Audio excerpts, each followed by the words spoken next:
Muito bem, amigos, virando o jogo no ar, quarta-feira e a frase da semana é: não tem nada perdido. Hoje o meu convidado é especial para falar sobre Ipiranga, uma semana que já começou com muita intensidade e talvez nos aproximando mais uma vez em uma fase histórica para o Ipiranga.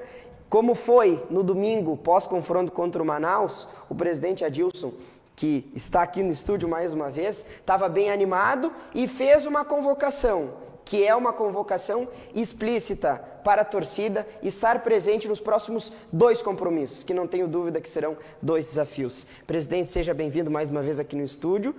E seguimos, né? Não está morto quem peleia. Não, com certeza, Eric, estamos vivíssimos, né? Faltam 3 jogos, agora começa o retorno da fase decisiva. E o Ipiranga tem totais condições aí de buscar o acesso. São 2 jogos em casa, esses 2 jogos já na nossa conta nós temos que vencer, é obrigação realmente vencer, buscar a pontuação e depois vamos ver o que vai precisar no último jogo lá contra a Tombense. Pode ser que um empate sirva, pode ser que precise de uma vitória, né? Vamos lembrar que no ano passado nós quase classificamos, nós ficamos com 7 pontos. Né? Esse 1 ponto de diferença, por exemplo, nos classificaria no ano de 2020. Então, como você mesmo brincou antes, não está morto quem peleia, estamos vivíssimo e muito animados aí, porque a equipe está correspondendo. A gente tem certeza que serão 3 jogos históricos que podem nos levar à Série B, o que mudaria a história nesses quase 100 anos do clube. Bom, eu quero ir direto ao ponto. Claro que nós vamos passar ainda o programa falando sobre esses ingressos e sobre a torcida, porque eu acho que nunca se precisou tanto do apoio da torcida, talvez lembrando aquela outra ocasião com o Confiança, que se criou uma atmosfera. Eu cheguei a te entrevistar naquele mesmo dia, na frente do Colosso da Lagoa, uma festa assim que eu nunca tinha visto igual, né? No dia 7 de setembro, na Avenida 7 de Setembro, lotamos com quase 20 mil torcedores do Ipiranga e mais ou menos se repete o filme, só que dessa vez para 2 jogos, contra o Manaus nesse domingo e depois no próximo final de semana contra o time do Novo Horizontino. Está feita a convocação para a torcida Canarinho, é isso? É isso mesmo, Eric. Muito bem lembrado, foi um jogo histórico, aquele com Confiança. Colocamos mais de 20 mil pessoas no Colosso, uma tarde magnífica, que só não se completou porque nós não subimos, né? Mas realmente a festa da torcida foi linda e faltou muito pouco para o acesso já naquele ano. O ano passado chegamos de novo, né? Nesse mesmo ponto, quase subimos e agora estamos aí de novo, pelo 3º ano consecutivo, beliscando o acesso. E realmente o torcedor ele pode ser o nosso 12º jogador. Nós precisamos desse carinho, desse apoio, inclusive da parte financeira, né? Foi um ano muito complicado, então nós realmente precisamos que o torcedor compareça ao estádio. São apenas 3.500 ingressos colocados à venda para cada jogo, isso em função dos protocolos da Covid, né? E a gente espera realmente que os 3.500 ingressos sejam comercializados. Na verdade, a quantidade é menor ainda. Nós temos em torno de 800 sócios, reservamos 200 ingressos para as crianças, então a venda mesmo tem 2.500 ingressos. Né? Por isso a gente pede para o torcedor que ele se antecipe, busque logo o seu ingresso. Quando terminou, terminou. É esses 2.500 e depois não tem mais como a gente colocar pessoal para dentro, porque estaria ferindo, né, o protocolo Covid. Nós vamos cumprir ele com todo o rigor. Houve até um aumento, né?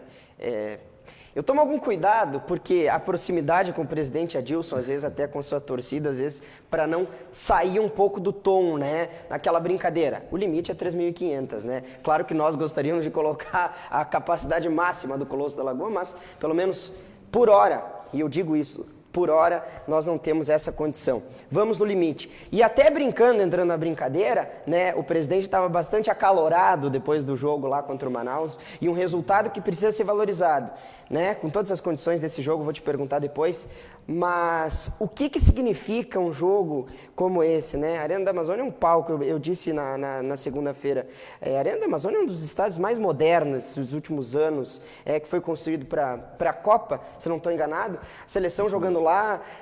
O que dá para dizer da atmosfera que foi criada, que ia contra o Ipiranga, favorável ao Manaus, e um resultado que me pareceu que deu uma sobrevida? Como o próprio Júnior Rocha falou, eu queria a tua opinião. Não, maravilha. Então, primeiro eu quero falar aqui de Manaus e da torcida apaixonada, né, que habita aquela cidade. Manaus é uma cidade linda, uma cidade turística preparada para o turismo, um povo acolhedor, né? Nossos irmãos brasileiros e, como irmãos, fomos muito bem recebidos lá no norte, né? Desde o primeiro momento até o último, muita segurança, muita tranquilidade, né? Mas a gente sentia realmente o quanto eles também querem, o quanto a comunidade está apoiando a equipe do Manaus. A Arena Amazônia é a segunda vez que nós jogamos lá esse ano. Nós jogamos lá com o Peñarol, né, pela Copa do Brasil, o time de Itacoatiara, que é da Grande Manaus, e agora com o Manaus pela Série C. E ainda estavam as marcas lá da Seleção Brasileira. A Seleção Brasileira tinha jogado 3 dias antes, né, do nosso jogo. Então estava todas as adesivagens das eliminatórias da Copa no Catar. O estádio estava lindíssimo, lindíssimo, né? Além disso, lá eles puderam ter 15 mil torcedores. 25%, se eu não me engano, do público total do estádio, de 60 mil pessoas. Eles puderam colocar 15 mil pessoas, o que rendeu uma renda total de 650 mil reais para o clube, uma renda extremamente importante, né, para a equipe do Manaus. E óbvio, aquela festa da torcida, a torcida empolgou o time deles, empurrou do começo ao fim, eles esperavam nos ganhar de goleada, sentimos isso, né, já na chegada, nas brincadeiras que eles faziam, e acharam um moço duro pela frente também. O Ipiranga jogou muito bem e acredito que igualou o jogo, teve momentos que nós podíamos ter ganho, eles também. Acho que o empate acabou sendo um resultado justo. Mas fiquei com um sentimento de ciúmes lá, né? Eu disse, eu quero uma torcida apaixonada dessas no Colosso da Lagoa. Eu quero uma torcida que empurre o time, né? Eu quero uma receita, que se não é essa receita tão grande, né, quanto o Manaus teve aqui com 15 mil pessoas, o ingresso lá era R$50, né? R$50, não tinha outro valor de ingresso. Eu quero uma torcida que nos empurre. Então, foi nesse sentido daquela declaração que a gente deu logo ao final do jogo, colocou nas redes sociais, aquele chamamento à comunidade, né? Afinal de contas, essa é a hora. Se a nossa comunidade, se a nossa torcida, se as pessoas da nossa região querem um time na Série B, é a hora de apoiar. Não adianta ir na rede social e reclamar, o presidente é feio, o capitão não joga bem, o lateral de... Não, essa é a hora. Tem que ir lá apoiar, empurrar o time, porque nós temos plenas condições de chegar. Mas só chegaremos se nós tivermos apoio realmente do nosso torcedor. Se o nosso torcedor quiser que nós cheguemos lá, Eric. Eu não tenho dúvida disso. Eu até entro nesse ponto, porque esse é um ponto interessante. Assim, porque eu também sou muito crítico em algumas vezes, mas está dentro da nossa função aqui também ser crítico. Mas a torcida, em alguns momentos, ela acaba passando do ponto. Eu queria saber, porque muito tem se comentado que já deu para o Ipiranga. Inclusive, eu conversei nessa semana com o integrante da comissão técnica que falou sobre isso. Todo mundo acha que já está tudo perdido. Eu acho até que denota um certo desconhecimento do que é o Campeonato Brasileiro Série C, a dificuldade que é também de ter pela frente adversários que são muito qualificados, um certo desconhecimento. Eu não quero generalizar, de alguns. Eu queria saber como que o clube recebe isso. É o momento de valorizar aqueles que vêm, e todo mundo é bem-vindo, claro. De que forma que vocês têm recebido essas críticas? É uma pergunta difícil, mas de que forma que tem sido recebido? As críticas são naturais, principalmente quando elas vêm de pessoas que não acompanham o campeonato, ou que não têm a noção do que é a grandeza das equipes com quem nós estamos disputando, né? Vamos lá, vamos pegar esses 8 finalistas, né? Nós temos aí o Paysandu, o Criciúma, o Botafogo da Paraíba, são equipes de capitais, equipe de massa. Criciúma não é capital, mas é uma equipe de massa que já foi campeã de Copa do Brasil, né? Na nossa chave, o próprio Manaus, é uma cidade com mais de 3 milhões de habitantes, povo apaixonado, né? Pegar o Novo Horizontino, é uma equipe emergente do futebol paulista, com muito recurso financeiro, né? Os irmãos Biasi, pessoal que lida com agronegócio, lá no interior de São Paulo, muito forte, né? A equipe do Ituano, que é a outra adversária aí nessa fase final, não agora, né? Mas foi antes. Por exemplo, o padrinho é o Juninho Paulista, né? A equipe da Tombense, o proprietário do time, entre aspas, o empresário investidor é o Irã. Eles acabaram de fazer uma venda de um jogador aí para a Europa, rendendo mais de 10 milhões de reais. São equipes com potencial financeiro muito grande, né? E o Ipiranga chega com a menor folha da competição, entre os 8 classificados. A folha faz muita diferença, sim. É a diferença de qualidade técnica, talvez, que você pode ter entre um jogador que já foi experimentado, já passou por grandes clubes, e os atletas que nós temos, que são atletas que nós pensamos a dedo, né? Atletas que têm ambição, emergentes, né? Mas que estão dentro da capacidade de pagamento do clube, né? Eu não tenho como contratar um atleta de 40, de 50 mil reais. Não, isso está totalmente fora da nossa realidade. E esse é o valor normal que você paga nas outras equipes que estão disputando conosco, né? Então aí você vê toda a dificuldade que o Ipiranga enfrenta. E muitas vezes as críticas são injustas. Nós estamos fazendo enfrentamentos extremamente iguais. O jogo com a Tombense, o primeiro jogo em casa, que realmente precisávamos vencer, nós dominamos o jogo inteiro. Os primeiros 25 minutos, 5 conclusões a gol com muito perigo. Poderíamos ter começado o jogo goleando. E a Tombense chegou num lance, né? Um lance ainda que teve uma falta na sua origem, uma falta sobre o Clayton, que acabou passando despercebida pela arbitragem e pelo VAR, né? No final das contas, foram 8 chutes a gol do Ipiranga, com grande risco, e um chute a gol apenas a Tombense nos venceu. Faz parte do futebol, é um jogo. Lá em Novo Horizonte, mais uma vez, pegamos uma equipe que é talvez a melhor da competição, pelos números, né, que demonstram. Jogadores, a sua grande maioria já passaram por clubes de Série A, né? Uma equipe estruturada que está há 3, 4 anos praticamente jogando junta, né? E nós só fomos derrotados aos 48 minutos do segundo tempo com um pênalti mandrake. Vamos falar aqui, um pênalti mandrake não existe, né? O VAR foi procurar pelo em ovo naquele lance, né? Então, isso que eu quero dizer para o nosso torcedor. Nada está perdido, nós não estamos sendo atropelados por ninguém. O Ipiranga, muito pelo contrário, está jogando de forma altiva, com grandes adversários, e agora vem 3 jogos extremamente decisivos. Óbvio que nós precisamos vencer os nossos jogos em casa. Essa já era a projeção que nós tínhamos antes também. Então nós precisamos, com todo o respeito, vencer a equipe do Manaus, que vai vir aqui, vai ser difícil, vencer a equipe do Novo Horizonte e na última rodada ver o que nós vamos precisar lá em Tombos. Se vamos precisar do empate, vamos precisar de uma vitória. Mas eu quero dizer para o nosso torcedor que confie, nós vamos estar lá. E eu quero que eles estejam no Colosso da Lagoa nesse domingo, 18 horas. É o que todo mundo quer, né? Se fala em relação à crítica, eu falei muito isso lá depois daquele jogo contra a Tombense.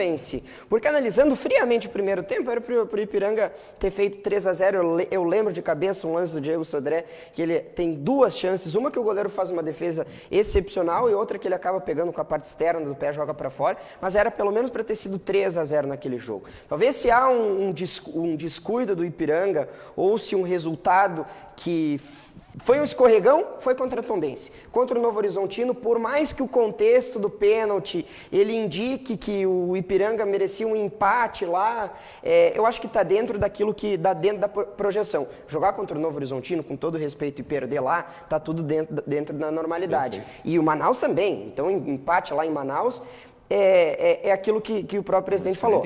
A projeção é essa, era vencer o primeiro, não deu. Agora vamos quem sabe, devolver a moeda para vencer lá em Tombos, na última rodada. Eu queria falar e ir de encontro àquilo que eu tinha dito lá em outras semanas, porque às vezes se escuta torcedores falar, porque o Ipiranga sempre chega na hora boa e acaba se borrando, algo nesse sentido, assim. E muito pelo contrário, aí vai minha pergunta, porque nunca o Ipiranga esteve disputando essa fase. É sempre, né? Como sempre, se é a terceira vez que o Ipiranga chega nessa fase. Então, é o momento de ser um pouco frio e ter um pouco de cuidado para não pegar tudo que foi construído e jogar no lixo. Isso é uma coisa que eu sempre busco, pelo menos por uma certa justiça. Palavras perfeitas, Eric. É isso mesmo. Não tem mérito nenhum em se chegar nas fases decisivas e não se conseguir chegar lá... como todos nós queremos chegar, né? Todas as 4 equipes elas têm seus méritos. A gente acabou de colocar aqui as qualidades técnicas, o poderio financeiro, etc, né? E não tem nada desse negócio de se borrar, não. Nós vamos com toda a vontade, com toda a força, com toda a garra. Se somos derrotados, eventualmente, é por uma felicidade do adversário, pela sua qualidade, né? Mas nós vamos no nosso limite e, com certeza, é uma equipe vencedora, é um grupo vencedor, independente do que vier a acontecer. Mas olha, eu te confesso, eu tenho muita, mas muita esperança que esse ano será o nosso ano. Já falava isso no começo. Achei que ia ser um pouquinho mais fácil, que não ia ser tão sofrido. Mas se não for sofrido, não é o Ipiranga. Então, vamos lá, né? Eu vou lembrar que nós fomos campeões da divisão de acesso 2019, né? Quando voltamos para a Série A. Como foi o primeiro jogo? Que nos levou, né, para primeira divisão. Perdemos de 1-0 em casa aqui para o Glória de Vacaria. Né? Fomos derrotados na nossa casa, frente do nosso torcedor, por 1-0. E o pessoal todo achava que já estava perdido. Não, está perdido, o Ipiranga está perdido. Acabou, o Ipiranga chega e não sobe. E fomos lá para a Vacaria. Eles já tinham preparado a festa, tinha chopp, tinha locutor de rodeio, estava tudo pronto para a festa. Em 10 minutos o Jackson fez o gol, vencemos nos pênaltis e estamos aí na primeira divisão, já indo para o terceiro ano consecutivo, fazendo boas campanhas no quinto lugar. Então não tem nada de amarelão, não tem nada disso não. Amarelo, as nossas cores são bonitas mesmo e nós vamos brigar com muita força, muita intensidade. E digo ao nosso torcedor, começa nesse domingo. Venha lá, você vai assistir um grande jogo de futebol. Se me permite, Eric, eu gostaria de falar a respeito dos protocolos e como as coisas vão funcionar, claro, para esse jogo, né? Isso acho que é importante.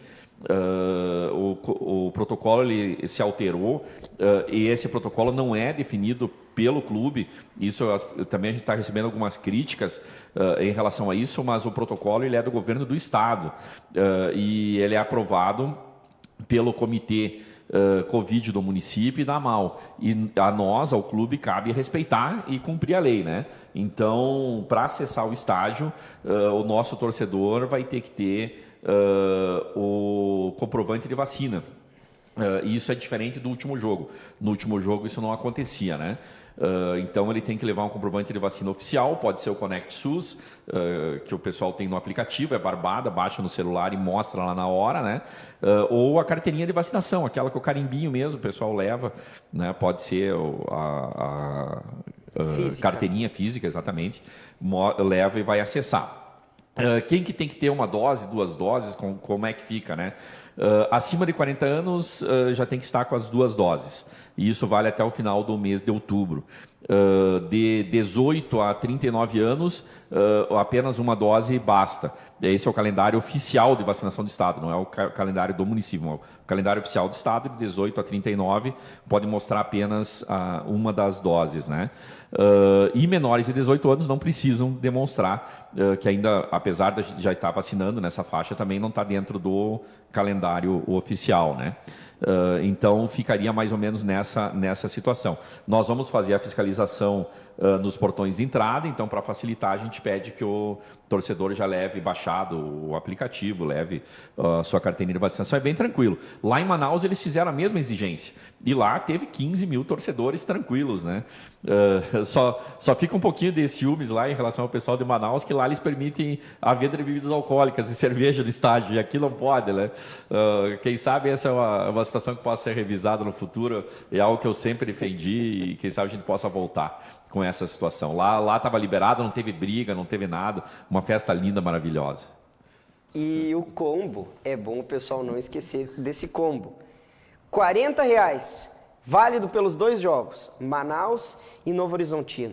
Eu peguei um ranço nesses últimos dias aí, Manaus, qualquer time paulista e também mineiro. Eu não quero nem ver na frente agora. E a torcida vai estar aqui, se for 2.500, 3.500, é hora de empurrar o Ipiranga. E esse combo, então, de R$40, válido para os 2 jogos. Isso, exatamente. Preço muito barato, né? R$20 é o preço de 2 cervejas no barzinho que o pessoal paga. Então, acredito que é um dos preços mais baratos aí da Série C. Eu vi os preços em tombo, são um pouquinho menores lá, mas nos outros jogos aí todos são maiores que os nossos, né? R$20 para cada jogo realmente é muito barato, mas para comprar o combo você tem que comprar essa semana. Então você vai comprar o combo até sábado, né? Nos postos de venda. Posso divulgar os locais? Secretaria do Clube, a Eletrônica Erechim, CD Mania Computadores e o Estúdio Felipe Freitas Fisioterapia. Esses os locais que estão sendo vendidos os ingressos. Então, para comprar o combo, R$40, R$20 cada jogo, tem que ser essa semana. Se comprar o ingresso separado, é R$30 para arquibancada né, e R$ 80 para as cadeiras. Também pode, não tem problema, vai nos ajudar igual. Bom, vamos lá. Tá aí as informações relacionadas ao valor dos ingressos. Nós também estamos divulgando bastante em relação a isso. É bom também reforçar para que o pessoal se antecipe, né? Não deixe tudo para a última hora, porque daí sim vai apertar um pouquinho o valor, mas nada muito significativo não. Presidente, que tipo de Ipiranga vai ser visto no jogo, esse do próximo domingo, 18 horas, Colosso da Lagoa? Isso em relação ao time, como é que tem sido essa semana? Porque o desempenho, até mesmo contra o Novo Horizontino, na derrota, contra a Tombense, foi excepcional. O próprio Júnior descreveu o primeiro tempo como perfeito, do ponto de vista tático, do que o Ipiranga fez, das chances criadas. Mas não foi suficiente. O que vai ser mudado? O que dá para dizer que vai ser diferente do ponto de vista do time em campo para esse jogo, já que apenas a vitória interessa, né, agora? Bom, o time do Júnior é um time que preza pela organização, tanto na fase defensiva quanto na fase ofensiva. Mas como o próprio Júnior diz, o nosso time ele é ofensivo, ele se joga. Tem momentos que ele tem que chamar a atenção, que o pessoal vai com muita sede ao pote, né, ao ataque. Mas podem esperar um Ipiranga que vai buscar a vitória os 90 minutos. Não há outro resultado possível, nós precisamos realmente dos 3 pontos, é esse o objetivo, né? Se nós não viermos a vencer, vai ser muito difícil aí de se conseguir a vaga. Então, vai ser um Ipiranga que vai buscar o objetivo. Não de qualquer forma, não se jogando para cima do adversário, porque o adversário é qualificado, né? Ele tem seus principais destaques no seu meio campo, nas extremas, no ataque. Então, é um time que também é ofensivo e se nós dermos espaço, não adianta fazer um gol e tomar 2, né? Então, são 90 minutos para vencer o jogo, mas o Ipiranga vai buscar com muita força, muita intensidade essa vitória. Mais uma vez, repito, respeitando muito o time do Manaus, que é uma equipe extremamente qualificada, bem treinada e muito apoiada pelo seu torcedor e pela sua comunidade. Aquilo que nós queremos ver aqui em Erechim também. Isso, tirando todo esse fator do extra-campo, dá para ganhar do Manaus jogando aqui em Erechim. É isso que todo mundo tem falado, e ainda mais na figura do Ali Andrés, que é um baita de um cara. E assim, não só ele, né? O pessoal que tá trabalhando ali, todos os jogadores à disposição, pelo menos essa informação que foi me passada. E vamos com força total. Nós chegamos no final do nosso programa, presidente, e um recado para a torcida. Agora é a hora. Nunca teve no ano um momento para a torcida poder estar presente. E agora que pode, esse é o momento para ajudar. O momento que 3 partidas separam o Ipiranga do sonho do acesso à Série B. Perfeito, Eric. Então, vou deixar um recado final aqui para o nosso torcedor, para a comunidade de Erechim, para a comunidade do Alto Uruguai. Um clube numa Série B, ele muda a história da nossa região, pessoal. Significa um acréscimo de 9, 10 milhões nos cofres do clube. Esse dinheiro circulará na nossa cidade. Significa um potencial de nós buscarmos uma melhoria logística. Hoje, sem dúvida alguma, 60, 70 pessoas por dia se deslocam de Erechim a Chapecó, buscando voos, né? Só o Ipiranga, numa Série B, garante 2 voos lotados por semana. Para você ter uma ideia. Então, nós podemos ter investimentos na área de infraestrutura terrestre, na área de infraestrutura aérea, né? Tá chegando voos aí a Porto Alegre, quem sabe nós podemos ter voos a São Paulo aí no futuro, por que não sonharmos, né? O Ipiranga pode fazer muito pela nossa comunidade. Pela questão turística, a nossa região é lindíssima, nós temos uma gastronomia fantástica. Talvez o que falte é esse empurrão que um clube numa Série B pode fazer com a sua cidade, com a sua região. É só olhar o que a Chapecoense fez com o Chapecó aí do lado. Podem ter certeza que muito do desenvolvimento de Chapecó passou pela Chapecoense. Mas isso não vai vir sem o apoio da comunidade, sem o apoio dos órgãos governamentais, sem o apoio das empresas, né? Nós temos combos de ingressos sendo oferecidos para as empresas, a gente faz o apelo para os empresários da região que nos ajudem. Nós precisamos desse dinheirinho também, né? Não vai ser aqueles 650 mil lá do Manaus, mas quem sabe se nós arrecadarmos 100 mil nesses 2 jogos, nos ajudam demais, né? Preços promocionais para nós termos o nosso torcedor do lado, e além de estar do lado, a gente precisa do torcedor aquele que vá lá ao campo e vai nos apoiar os 90 minutos, lembrando que o jogo não se decide nos primeiros 5, 10, 15, vai ser um jogo difícil, mas é um jogo que a gente pode realmente dar o empurrão rumo ao acesso à Série B. Como falei, isso pode mudar a história da nossa comunidade. Então, a hora é agora, pessoal. É agora ou nunca. Vamos firme, vamos junto, vamos rumo à Série B. A hora é agora e não tem nada perdido. Presidente, eu agradeço mais uma vez a tua disponibilidade e mais uma vez por estar participando do programa. Muito obrigado, Eric. Sempre é um prazer estar com os amigos aqui, tá? Um abraço para todo mundo que nos acompanhou. Seguimos nessa semana falando muito sobre Ipiranga, Atlântico que também tem uma decisão no final de semana, dupla Grenal e o que mais aparecer por aqui. Um abraço para todo mundo, ótimo restante de quarta-feira. Tchau!